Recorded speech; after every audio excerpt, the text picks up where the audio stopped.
Kembali Kompas Siang Saudara, peringatan Hari Pers Nasional 2026 digelar pagi ini di Serang, Banten. Pada kegiatan kali ini, Banten menjadi tuan rumah penyelenggara HPN 2026. Agenda mengusung tema Pers Sehat, Ekonomi Berdaulat, Bangsa Kuat. Sejumlah Menteri Kabinet Merah Putih seperti Menteri Komunikasi dan Digital Mutia Hafid, Menteri Koordinator Bidang Pemberdayaan Masyarakat Muhaimin Iskandar, serta Gubernur Banten Andra Soni turut hadir dalam puncak peringatan Hari Pers Nasional. Kegiatan ini merupakan rangkaian dari agenda sebelumnya pada puncak perayaan Hari Pers Nasional. Sejumlah kegiatan dilakukan mulai dari sambutan gubernur dalam Hari Pers Nasional hingga penyerahan anugerah kepada insan pers berprestasi.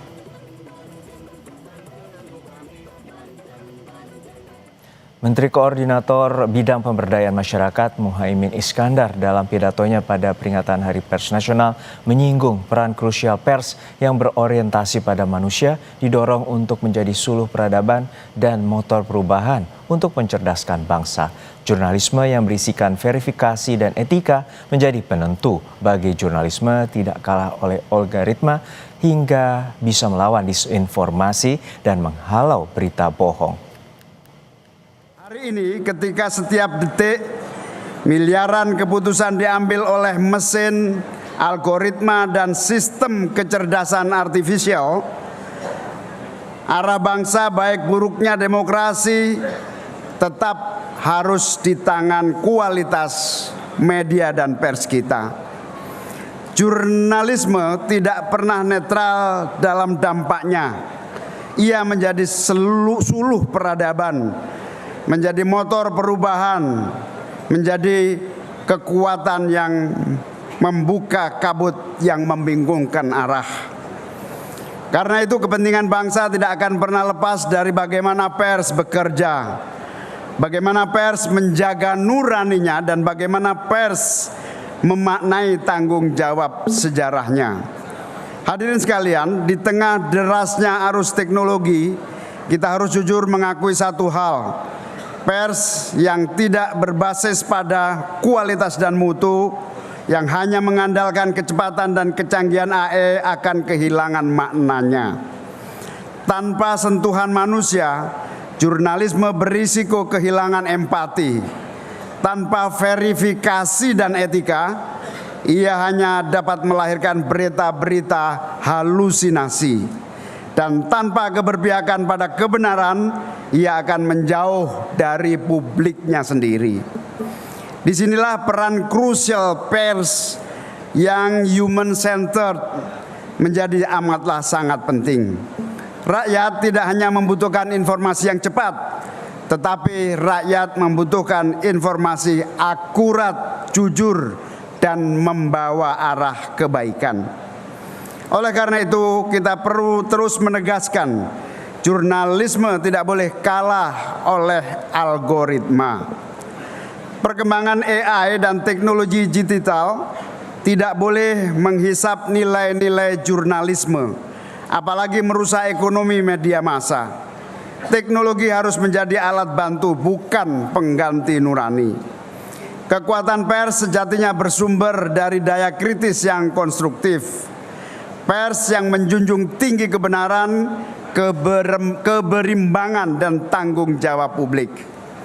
Pers diharapkan memiliki peran strategis untuk menjembatani kebijakan dengan pemahaman publik. Pers diharapkan harus mampu meluruskan hoaks, melawan disinformasi, dan menghadirkan informasi berbobot yang tidak hanya enak dibaca dan perlu, tetapi juga menggerakkan hati nurani masyarakat. Karena informasi yang berkualitas akan melahirkan publik yang cerdas. Publik yang cerdas akan memperkuat ekonomi yang berdaulat. Ekonomi yang berdaulat adalah menjadi fondasi bangsa yang kuat. Lalu bagaimana jalannya peringatan Hari Pers Nasional yang digelar hari ini? Kita tanyakan langsung pada jurnalis Kompas TV, Ariel Wiranata dan juru kamera Aufa Farid di Serang, Banten. Ariel, untuk saat ini kita ketahui bahwa pers mendapatkan tantangan yang dihadapi seperti berita bohong, dominasi algoritma, dan juga mempertahankan keberlanjutan ekosistem pers. Lalu apa saja pesan yang ingin disampaikan melalui Hari Pers Nasional kali ini?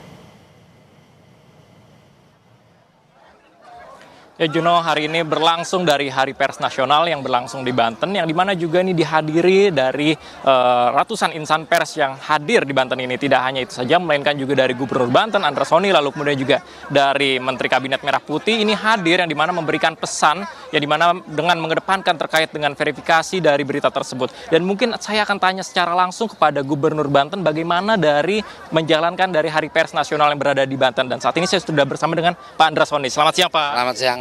Pak, gimana sih Pak, nih Hari Pers Nasional di Banten ini berlangsung? Ya, pertama-tama saya mewakili masyarakat Banten mengucapkan Dirgahayu Pers Nasional yang ke-80, sekaligus juga mengucapkan terima kasih kepada seluruh insan pers yang telah mempercayakan Provinsi Banten sebagai tuan rumah Puncak Hari Pers Nasional tahun 2026.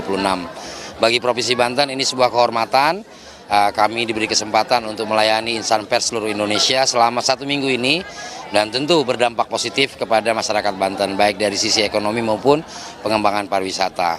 Alhamdulillah selama 1 minggu ini seluruh komponen masyarakat Banten, OPD-OPD yang ada di Provinsi Banten dan Kabupaten Kota melayani tamu dengan maksimal, melayani seluruh insan pers dengan maksimal dengan berbagai kegiatan seminar, kemudian camping wartawan media budaya di Baduy, dan juga kegiatan-kegiatan positif lainnya. Saya selaku Gubernur Banten mengucapkan terima kasih sekaligus memohon maaf bila mana ada kekurangan-kekurangan selama penyelenggaraan Hari Pers Nasional. Dengan pers yang sehat, ekonomi berdaulat, insya Allah bangsa akan kuat. Pak, mungkin jika melihat ini banyaknya ada but-but makanan ini ya, ini dampak dari HPN di Banten ini seperti apa sih Pak meningkatnya? Ya, kami tidak memungkiri bahwa dengan kehadiran para tamu dari seluruh Indonesia ini membangkitkan semangat daripada pelaku UMKM di Provinsi Banten. Itu terlihat di venue pelaksanaan kegiatan Puncak Hari Pers Nasional, banyak UMKM yang terlibat, dan sebenarnya di sekitar Provinsi Banten di seluruh kabupaten kota juga banyak kegiatan-kegiatan yang melibatkan UMKM yang kemudian pasti berdampak secara ekonomi, termasuk wisata kita. Karena banyak daripada teman-teman media yang mengunjungi lokasi-lokasi wisata kita, termasuk wisata religi. Lalu Pak, terakhir terkait dengan Hari Pers ini nih Pak, apakah ada pesan ataupun terkait dengan harapan ke depannya? Ya, pertama pers selalu membersamai pembangunan mulai dari zaman pra-kemerdekaan sampai dengan zaman agresi, kemudian dilanjutkan zaman pembangunan saat ini. Dan bagi kami pemerintah daerah, pers merupakan kawan dalam berdiskusi, merupakan tempat untuk memvalidasi informasi-informasi dinamika yang terjadi di masyarakat. Maka tadi saya sampaikan lagi sesuai dengan tema pers Hari Pers Nasional tahun 2026, pers yang sehat, ekonomi berdaulat, bangsa kuat, itu mengalami yang namanya relevansinya. Jadi dengan pers yang sehat, insya Allah ekonomi kita akan berdaulat dan bangsa kita akan kuat. Baik, terima kasih banyak Pak Andra atas waktunya dan menyediakan di Banten ini HPN dengan baik, yang dimana dijumpai oleh pers-pers ini Pak, cukup banyak ya.